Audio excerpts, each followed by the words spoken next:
तो हाँ जी, आपने ये अपनी डिटेल मुझे भेजी है और इस डिटेल के हिसाब से कुंडली आपकी बनी है मिथुन लगन की, राशि तुला है और ये कुंडली आपकी यहाँ पे मैंने बना रखी है।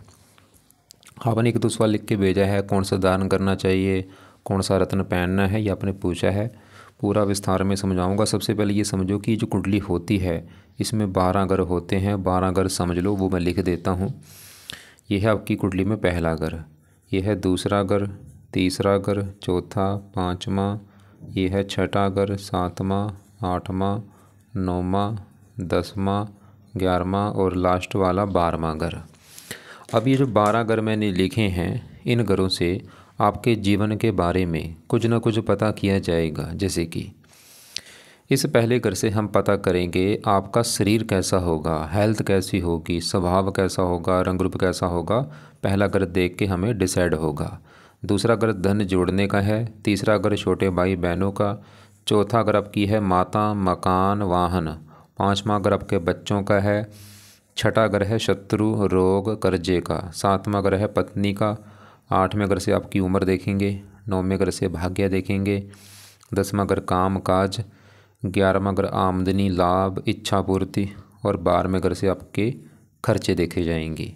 तो आपने यहाँ पे भाई 2 बातें मेरी नोट करनी है। पहली बात, ये जो मैंने 12 घर लिखे हैं इनको याद कर लो। और दूसरी बात, इन 12 घरों से जो कुछ देखा जाएगा वो याद कर लो। अब आप ये देखो, आपने इस कुंडली में देखना क्या है वो घर देख लो। मान लो आपने देखना है अपने काम काज के बारे में, तो काम काज का घर है 10वां घर। 10वें घर से आपका काम काज देखेंगे और 10वें घर में एक नंबर लिखा है 12। 12 है मीन राशि, माल किसका बना, गुरु। तो आपके काम काज के लिए हमें गुरु ग्रह को देखना पड़ेगा। ऐसे ही अगर आपकी मान लो माता के बारे में जानना है, चौथा घर है माता का घर।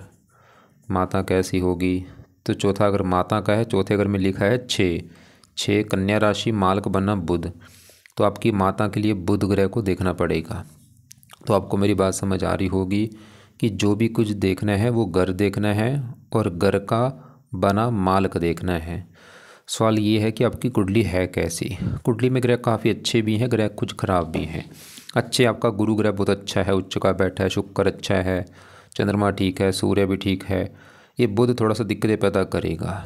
मंगल ठीक अपने घर बैठा, केतु उच्च का बैठा है। वैसे राहु उच्च का, लेकिन राहु थोड़ा सा बुरा फल भी देगा। मतलब राहु रला मिला फल देगा, अच्छा बुरा फल दोनों देगा। ऐसे ही शनि जो है ये भी रले मिले फल देगा। अब देखो जी, 9 ग्रह जो हैं, ये 9 ग्रह आपके, मैंने भी क्या बोला है, अच्छे भी हैं, कुछ ग्रह खराब हैं। इनका असर आपके ऊपर आज भी है सभी ग्रहों का, लेकिन आपके ऊपर इन ग्रहों में सबसे ज़्यादा असर जिस ग्रह का है वो है ये शनि ग्रह। क्यों? क्योंकि शनि की आपके ऊपर चल रही है बड़ी महादशा। ये 17 में चली हुई है और 36 में ख़त्म होगी। यहाँ पे एक बात नोट कर लो, ये जो ग्रह हैं ये अपना असर ज़्यादा देते हैं दशा में, जब इनकी चलती है दशा। और दशा होती है 2 प्रकार की, एक तो होती है महादशा, एक होती है अंतरदशा। जो महादशा ये तो है शनि की आपके ऊपर चल रही, 17 में चली और 36 में ख़त्म होगी। और दूसरा असर आपके ऊपर है शुक्र ग्रह का, जिसकी है अंतरदशा। ये जनवरी 24 में चली हुई है, पिछले 2 साल हो चुके हैं। और तीसरा महीना 27 में ख़त्म होगी। अभी भी देखो जी, ये 1 डेढ़ साल की पड़ी है। तो आपकी मतलब अभी लाइफ में जो चीज़ हो रही हैं, जो कुछ हो रहा है, वो बड़ा कारण एक तो है शनि ग्रह, दूसरा कारण ये शुक्र है। लेकिन शनि बड़ा कारण है क्योंकि शनि का असर है ज़्यादा 80%, शुक्र का असर 20% है कम। तो शनि का कितना है ज़्यादा। और शनि की दशा भी देखो जी काफ़ी लंबी है, पिछले कई साल हो चुके हैं, अभी भी कई साल की पड़ी है, 10-11 साल की अभी भी पड़ी है। अब आपकी मतलब लाइफ में आज जो कुछ हो रहा है वो बड़ा कारण है शनि ग्रह। शनि का जानना जरूरी है कि शनि अच्छा है या बुरा है। अब शनि आपका बैठा है यहाँ पे 12वें घर में। ये घर अच्छा नहीं भाई, घर खराब है। 12वां घर खर्च का घर होता है, खर्चा, हानि, दान दंड, हॉस्पिटल, पागल खाना, विदेश यात्रा, जेल यात्रा, हत्या, आत्महत्या, ऐसी खराब चीज़ें ये 12वें घर से देखते हैं। मतलब शनि, सवाल है कि अच्छा है या बुरा। भाई मैं बोलूँगा ये बुरा फल भी देगा, कुछ अच्छा फल भी देगा। बुरा फल इसलिए क्योंकि 12वें घर में बैठा है खराब घर में, पहला कारण ये। दूसरा कारण यहाँ पे राहु के साथ बैठा है। शनि राहु जब एक साथ बैठते हैं इसे कहते हैं श्रापित दोष। वैसे यहाँ पे चलो ये शुक्र घर में बैठा है, शुक्र को अपना दोस्त मानता है। अब शनि क्या बुरे फल देगा। शनि इस कुंडली में है 2 घरों का मालक। उन 2 घरों को लेकर दिक्कतें आएंगी। एक तो शनि का घर है ये 9वां घर। 9वें घर से आपका भाग्य देखा जाएगा। आपका भाग्य कैसा होगा? 9वें घर में लिखा है 11 कुंभ राशि, मालक शनि। तो भाग्येश कौन है? शनि। तो शनि की वजह से बना है, क्योंकि खराब घर में बैठे इसकी वजह से बना है भाग्य भंग योग। मतलब शनि ये दिखा रहा है कि आपका भाग्य साथ नहीं देगा, आपको भाग्य उदय करने के लिए काफ़ी लाइफ में दिक्कतें परेशानियाँ आएंगी। अभी शनि की दशा में किस्मत भाग्य आपका साथ नहीं देगा।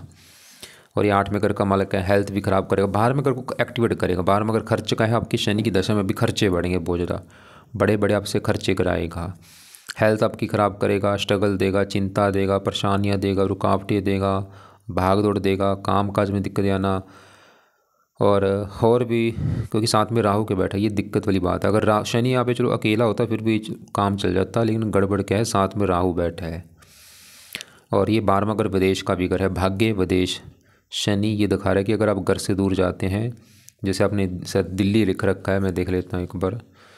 हाँ, आपने दिल्ली लिख रखा है, दिल्ली है आपकी जन्मभूमि। तो इस दिल्ली से अगर आप दूर जाते हैं आपको फ़ायदा होगा। दूर का मतलब है चाहे आप इससे मान लो दूसरी कंट्री में चले जाते हो या अपने ही देश में कहीं दूर जाते हो, आपको फ़ायदा होगा, क्योंकि विदेश का घर है। भाग्य विदेश मतलब विदेश में जाके भाग्य ज़्यादा चमकेगा। और विदेश का मतलब क्या है? दिल्ली से दूर जाना। और इसकी दृष्टियाँ भी तीसरी पड़ेगी दूसरे घर के ऊपर, धन खर्च होगा, 7वीं यहाँ पे, 10वां यहाँ पे, वैसे उम्र लंबी कर देगा। बाकी सवाल है ये यहाँ पे देखो, मेन है कि आप ऐसा क्या करें कि शनि बिल्कुल अच्छा हो जाए, बुरा फल ना दे। तो आप भाई जितना हो सकता है शनि के उपाय किया करो। अब शनि के उपाय आपने क्या करने हैं? पहला उपाय है आप शनि मंदिर जाना शुरू कर दो। दूसरा है शनि चालीसा का पाठ पढ़ लिया करो। मंदिर देखो जी, आप देख लो, अगर वहाँ पे है, आपके घर के आसपास है और जाना है, दूर है तो शनिवार को ज़रूर जाओ। वहाँ पे जाके माथा टेको, प्रार्थना करो कि आपके मैं मंदिर इसलिए आया हूँ क्योंकि आपकी चल रही मेरे ऊपर महादशा, मैं चाहता हूँ आपका बुरा फल प्लीज़ मुझे ना मिले। और ये शनि चालीसा का पाठ रोजाना पढ़ना है या सुनना है। कब? रात के समय ये रोजाना पढ़ना है पाठ, या सुन लिया करो। तीसरा है शनि का एक माला मंत्र जप भी आप कर सकते हैं, चाहे एक माला ही करो, रात को बैठ के कर लिया करो। और भी वैसे कई उपाय हैं अगर आप कर सकते हैं। चौथा उपाय जैसे अगर आपको अगर कर सकते हैं वो है आप शनिवार का व्रत रख लो, कथा कर लो। व्रत रखना आता है शनिवार को, रख लिया करो। नहीं आता आपकी मर्जी, चाहे रहने दो, फोर्स आपको मैं नहीं करूँगा। 5वां उपाय है आप शनि देवता की आरती कर लिया करो। आरती यूट्यूब पे सर्च करना, वहाँ पे निकल आएगी। ये पाठ पूजा के लास्ट में करी जाती है, या इसको पढ़ लो चाहे सुन लो। तो ये शनि के उपाय हैं। काले कपड़े कम यूज़ किया करो, नीलम कभी धारण मत करना। और इसके लिए आप हनुमान जी की पूजा पासना भी कर सकते हैं, उससे भी शनि अच्छा होता है। तो ये शनि के उपाय हैं। मंदिर शनिवार को जहाँ रोजाना जाओ, आपकी मर्जी है। शनि चालीसा पाठ रोजाना पढ़ना है या सुनना है। शनि का एक माला मंत्र जप कर लो, और व्रत कथा आपकी मर्जी है। दान, इसका सवाल कि दान, हर दान वैसे कभी कभार कर दिया करो, 1-2 महीने के बाद कभी शनिवार को कर दिया थोड़ा बहुत। और हनुमान जी के पाठ पढ़ो। यह है शनि की उपाय। अब आगे बढ़ते हैं। आपका देखो जी, शनि की तो बात होगी चुकी है, जो भी इसकी दशा है। और ये वैसे अच्छे फल देगा, लेकिन बुरे फल थोड़े से ज़्यादा देगा। मतलब अच्छे फल की संख्या मुझे कम लग रही है, बुरे फल ज़्यादा हैं। अब शुक्र की बात करते हैं, इसकी भी चल रही है अंतर्दशा, इसका भी आपके ऊपर असर है। पिछले 2 साल हो चुके हैं। सवाल कि शुक्र कैसे है? अब शुक्र आपका बैठा है यहाँ पे 7वें घर में, और 7वां घर है आपकी पत्नी का घर। पत्नी कैसी आपकी होगी? 7वां घर देखना पड़ेगा। और आपको मैंने पहले फार्मूला बोला है, घर का मालक देखा जाता है। 7वें घर में लिखा है 9 है धनु राशि, मालक गुरु। तो आपकी पत्नी के लिए हमें गुरु ग्रह को देखना पड़ेगा कि गुरु अच्छा है या बुरा है। और गुरु के अलावा पत्नी घर में आगे शुक्र बैठा है, शुक्र को भी देखना पड़ेगा। अब शुक्र की बात करूं, शुक्र आपको अच्छा, ये ज़रा वैसे अच्छे फल देगा, थोड़े बहुत बुरे फल देगा, लेकिन ज़्यादा अच्छा है क्योंकि 7वां घर अच्छा है और शुक्र पत्नी घर में बैठा है। मतलब शुक्र ये दिखा रहा है कि आपकी जो पत्नी है वो काफ़ी सुंदर होगी, दिखने में सुंदर होगी, आकर्षक होगी, उसका स्वभाव अच्छा होगा। और शुक्र का अपना घर है ये 5वां घर, बैठा 7वें घर में, यहाँ पे गुरु घर में है, लेकिन अपना ये 5वां घर है। और 5वां घर है आपकी संतान का घर, आपकी संतान देखनी है। 5वां घर, 5वां घर आपकी पढ़ाई का है, बुद्धि का है। और 5वें घर में 7 लिखा है मालक शुक्र। शुक्र पहले घर को भी देख रहे, शुक्र ही दिखा रहा है कि आपको संतान का सुख अच्छा मिलेगा, आप पढ़े लिखे होंगे, बुद्धिमान होंगे, और कुछ मात्रा में आपका प्रेम विवाह का भी योग दिख रहा है कि आप प्रेम विवाह करेंगे। शुक्र लगन को देख रहा है और लगन का अच्छा कर देगा। मतलब शुक्र की जो दशा ये अच्छा है आपका, पढ़ाई, संतान, पत्नी और भी। बाकी ये थोड़ा सा 12वें घर का भी स्वामी थोड़ा सा पत्नी का खर्चीले स्वभाव का होना या पर पत्नी के ऊपर खर्चे होना ऐसा भी होगा, लेकिन ज़्यादा नहीं, फिर ठीक है। अब पत्नी के लिए देखो जी, मैंने आपको बोला था, दोबारा समझो। 7वां घर किसका है? पत्नी का। तो पत्नी देखनी है 7वां घर, और 7वें घर में क्या लिखा है? 9। 9 धनु राशि, माल कौन? गुरु। तो पत्नी के लिए गुरु को भी देखना पड़ेगा, क्योंकि गुरु जो है पत्नी के घर का है मालक, और गुरु कहाँ बैठा है? यहाँ पे दूसरे घर में। और दूसरा घर किसका है? ये धन का घर होता है। आपके धन के बारे में जानना है, दूसरा घर भाई देखना पड़ेगा। और आपको मैं यहाँ पे फिर बोल दूँ, घर का मालक देखा जाता है। दूसरे घर में नंबर लिखा है 4। 4 है कर्क राशि, मालक ये चंद्रमा। तो आपके धन के लिए चंद्रमा को देखना पड़ेगा, और चंद्रमा के अलावा धन के घर में आके गुरु बैठा है, गुरु को भी देखना पड़ेगा। अब गुरु आपका है बहुत बड़े लेवल पे अच्छा, क्योंकि गुरु दूसरे घर में यहाँ पे जो 4 लिखा है कर्क राशि में उच्च का बैठा है। उच्च का ग्रह जो होता है वो बहुत अच्छा होता है। अब गुरु बैठा है उच्च का, कहाँ पे? दूसरे घर में, धन के घर में। मतलब गुरु आपको धन देगा, आपको धनी बनाएगा। कैसे? गुरु क्योंकि है पत्नी घर का मालक, पत्नी घर का मालक गुरु धन घर में बैठा, मतलब पत्नी जाके बैठी है धन। गुरु ये दिखा रहा है कि आपकी भाई पत्नी आने के बाद आपके जीवन में धन आना शुरू होगा, या फिर ऐसा होगा आपकी जो पत्नी है वो मुझे लग रहा है हो सकता है धनी परिवार से हो, अमीर हो, या ऐसा होगा आपकी पत्नी धन कमाने वाली होगी, वो मतलब नौकरी करने वाली होगी, या फिर ऐसा होगा पत्नी आई है तो आपकी किस्मत में धन आना शुरू हो जाएगा। कुछ ना कुछ तो होगा, मतलब आपकी किस्मत चमकेगी, आपकी लाइफ में धन आएगा आपके विवाह होने के बाद, इस गुरु की वजह से। और गुरु एक और घर का मालक, इस 10वें घर का। ये जो 10वां घर है ये भी गुरु का घर है, क्योंकि 10वें घर में देखो 12 लिखा है, मालक गुरु। और 10वां घर आपके है काम काज का घर, जो आप नौकरी कारोबार करेंगे। 10वां घर पिता का है, सरकारी नौकरी का है, मान प्रतिष्ठा का है। तो काम काज घर का मतलब गुरु अच्छा है, गुरु आपको काम काज का सुख अच्छा देगा, काम काज से धन मिलेगा, पिता से भी धन आपको देगा, सरकार से धन देगा, और सरकारी नौकरी से भी आपको धन मिल सकता है। अगर आप सरकारी नौकरी की ट्राई करते उसमें भी आपको योग है काफ़ी। गुरु की दशा अच्छी जाएगी। वैसे इसकी दशा आपकी पहले निकल चुकी है शनि से पहले। तो गुरु हमने क्या देखा? गुरु आपको धन देगा।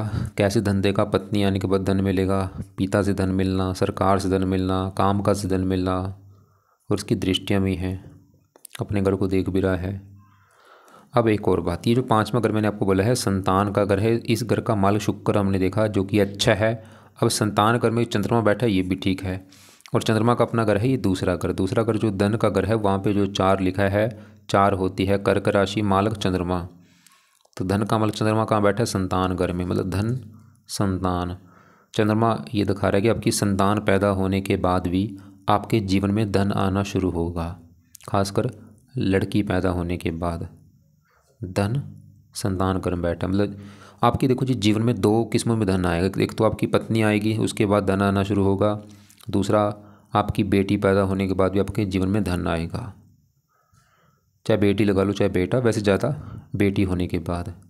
चंद्रमा बेटी के योग लेके बैठा है कि आपकी लड़कियां ज़्यादा पैदा होंगी, आपको पढ़ा लिखा बनाएगा, बुद्धिमान, ये भी ठीक है आपका। चलो अब आपके यहाँ पे बढ़ते हैं 6ठे घर में बैठे केतु मंगल की। घर तो वैसे ही खराब होता है 6ठा घर, क्योंकि इस घर से रोग, शत्रु, कर्जा देखते हैं। लेकिन 6ठे घर में 8 लिखा है, इसका जो मालक होता है मंगल होता है, और मंगल इसी घर में बैठा है।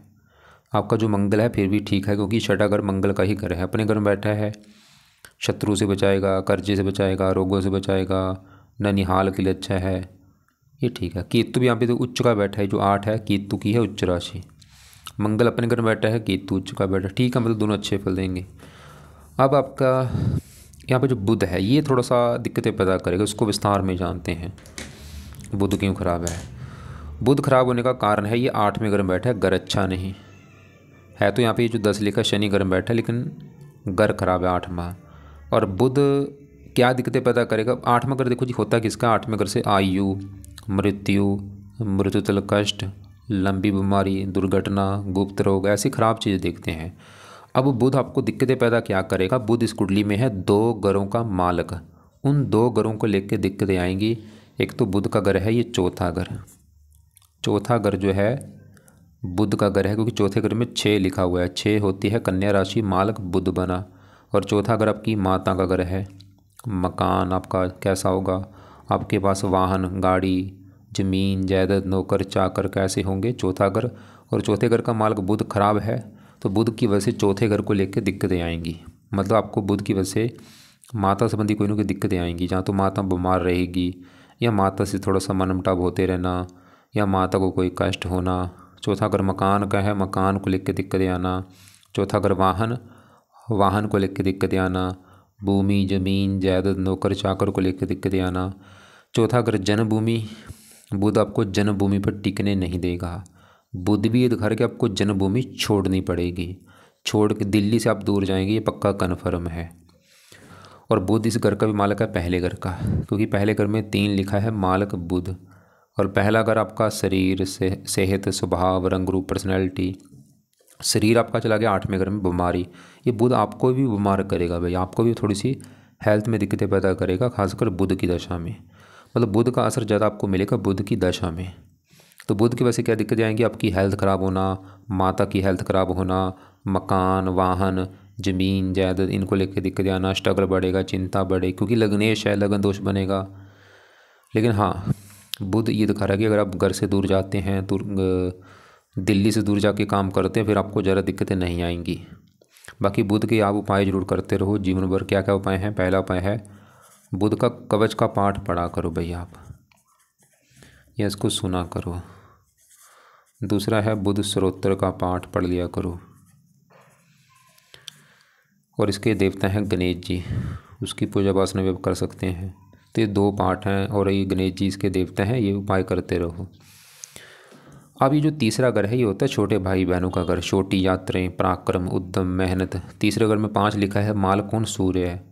और सूर्य बैठा भाग्य घर में और अपने घर को देख रहा है। सूर्य ये दिखा रहा है कि आप काफ़ी मेहनती होंगे, साहसी होंगे, पराक्रमी होंगे, और मेहनत के बल पर अपना भाग्योदय करेंगे। बाकी आपका देखो जी 12वें घर में जो राहु है, सवाल कि ये कैसा है, राहु रले मिले फल देगा। है तो राहु 12वें घर में अच्छा नहीं माना गया, लेकिन 12वें घर में जो 2 लिखा है, ये राहु की है उच्च राशि। ये जो एक अच्छी बात है कि उच्च का बैठा है।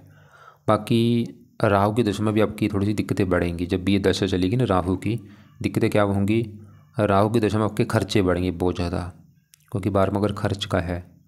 और भी दिक्कतें, परेशानियाँ, चिंताएं बढ़ेंगी। बाकी अभी राहु की दशा है नहीं, ये आपको मैं दिखा देता हूँ दशा कब है, क्योंकि ग्रहों का जो असर है वो दशा में ज़्यादा मिलता है। इसकी देखो दशा राहु की वैसे तो लास्ट में है, एक पीछे छोटी दशा निकली है, ये 14 में चली थी, 17 तक थी। आप चाहे देख भी लेना, ये समय दिक्कतें बड़ी होंगी आपकी 14 से लेकर 17 तक।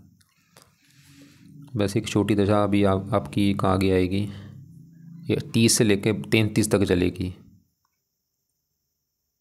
यहाँ भी एक छोटी दशा भी निकली, दूसरा महीना 25 से लेकर 8वां महीना 25 तक। ये भी आप चाहे देख लेना कि दूसरा महीना 25 से लेकर अभी 8वां महीना 25 तक भी आपको दिक्कतें आई होंगी। मतलब जब भी राहु की दशा आएगी, चाहे छोटी चाहे बड़ी, दिक्कतें पैदा करेगा। अब सवाल टोटल ये है कि आपकी कुंडली के हिसाब से क्या क्या उपाय जरूरी हैं। देखो जी, आज दशा है शनि की, और शनि भी 12वें घर में है, दोष बना है, श्रापित दोष, भाग्य की हानि कर रहा है। तो शनि के उपाय बहुत ज़रूरी हैं। क्या उपाय हैं, सभी यहाँ पे उपाय मैंने लिख दिए हैं। दूसरे नंबर पे आपने उपाय करने हैं बुध ग्रह के, क्योंकि ये भी थोड़ा सा दिक्कतें पैदा करेगा, आपको स्ट्रगल देगा, माता बीमार कर देगा, आपको बीमार कर देगा। इसके लिए बुध के दोनों पाठ सुबह पढ़ने हैं या सुनने हैं, और गणेश जी की पूजा उपासना किया करो। इसके अलावा आप गुरु अच्छा इसके उपाय रहने दो, चंद्रमा के उपाय रहने दो, मंगल केतु के उपाय रहने दो। शुक्र की दशा है, शुक्र है तो अच्छा, लेकिन इसका भी आप ऐसा करो, इसका भी आप मंत्र जाप किया करो सुबह के टाइम, चाहे 1 माला कर लो, 2 कर लो, आपकी मर्जी है। और साथ में शुक्र कवच का पाठ पढ़ लो। अगर देखो ये दशा भी क्योंकि 1 साल की पड़ी है, अगर करते हो क्या होगा, इसके अच्छे फल जो हैं शुक्र के और बढ़ जाएंगे। अगर नहीं भी करेंगे तब भी काम चल जाएगा। ऐसा नहीं कि शुक्र के करने ही करने, आपकी मर्जी, चाहे ना भी करो कोई बात नहीं, लेकिन शनि के उपाय भाई जरूर करो, ये लाजमी है। और बुध के पाठ भी जरूर पढ़ो, ये भी ज़रूरी हैं। और एक आप राहु का दान कर दिया करो, क्योंकि जो दोष बना वहाँ पे श्रापित दोष, तो राहु का जो दान है आपको मैं वीडियो भेजूंगा। आपका सवाल भी था कि दान किस ग्रह का करना है। एक तो भाई लिख लो, राहु का दान अपने करना है। क्या है दान, आपको मैं वीडियो भेज दूंगा, वो देख लेना। लेकिन एक मेन दान है, सतनाथ जी का दान किया करो, 7 प्रकार के अनाज पंछियों को डाला करो। गुरु का दान नहीं करना, चंद्रमा का दान नहीं करना, शुक्र का नहीं करना, सूर्य का दान नहीं करना, बुध का नहीं करना, मंगल केतु के दान नहीं करने, और राहु का दान बस करते रहो। शनि का सवाल कि दान करना है या नहीं, कभी कभार कर सकते हो, जैसे कभी सरसों का तेल कर दिया, कभी उड़द की दाल का दान कर दिया, लेकिन राहु का दान तो करते रहो। तो ये है आपकी, देखो जी, एक तो किस्मत चमकेगी विवाह होने के बाद, दूसरा बच्चा पैदा होने के बाद, और अगर आप घर से दूर जाते हैं, दिल्ली से दूर जाके काम करते हैं, वहाँ पे भी आपको फ़ायदा होगा। दोबारा एक बार आपके मैं सवाल देख लेता हूँ आपने क्या क्या लिख के भेजा है।